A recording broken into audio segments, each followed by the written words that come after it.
এই মেয়েটা নিজের ভাইয়ের জায়গায় ছেলের বেশে স্কুলে চলে যায়, কিন্তু ক্লাসে ঢুকার সঙ্গে সঙ্গেই সে স্কুলের সবচেয়ে ভয়ঙ্কর ছেলেকে রাগিয়ে দেয়। ছেলেটা তখনই ওর থেকে বদলা নিতে যাচ্ছিল, কিন্তু হঠাৎই একটা ফোন আসে আর সে কিছু না বলেই ক্লাস থেকে বেরিয়ে যায়। মেয়েটা হতবম্ব, এই ছেলে তো টিচারকেও ইগনোর করে, এ আবার কে? তখন এক সহপাঠী নিচু গলায় বলে, তুমি ভুল ছেলের সঙ্গে পাঙ্গা নিয়েছো, ও প্রিন্সিপালের ছেলে। এটা শুনে মেয়েটা তো একদম ভয় পেয়ে যায়, কিন্তু গল্প এখানেই শেষ না, কারণ ছেলের বেশে সে এত কিউট লাগছিল যে স্কুলের সব মেয়েরাই তার প্রেমে পড়ে যায়। বেচারি মেয়েটা এই ঝামেলা থেকে বাঁচতে দৌড়ে গিয়ে লকার রুমে লুকিয়ে পড়ে আর ভাইকে ফোন দেয়, ভাই প্লিজ ফিরে আয়, আমি এসব সামলাতে পারবো না।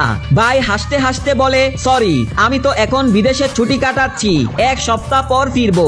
এদিকে বাহিরের মেয়েরা দরজায় ধাক্কা দিচ্ছে, দরজা খোলো, আমাদের তোমার সাথে কথা আছে।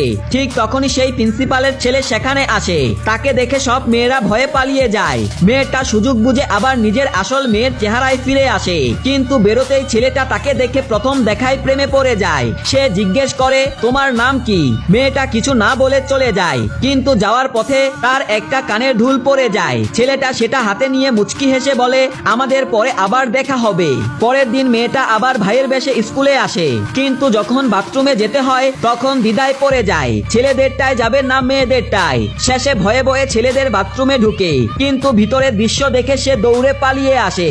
তারপর সে মেয়েদের বাথরুমে ঢুকে, কিন্তু দুই মেয়ে তাকে দেখে চিৎকার করে উঠে, এটা তো ছেলে, বের হয়ে যাও। বেচারি মেয়েটা ছোট গলায় বলে, না আমি মেয়ে, কিন্তু কেউ বিশ্বাস করে না। শেষে উপায় না দেখে আবার নিজের আসল মেয়ে রূপে বেরিয়ে আসে, তখন সবাই হতভম্ব হয়ে যায়।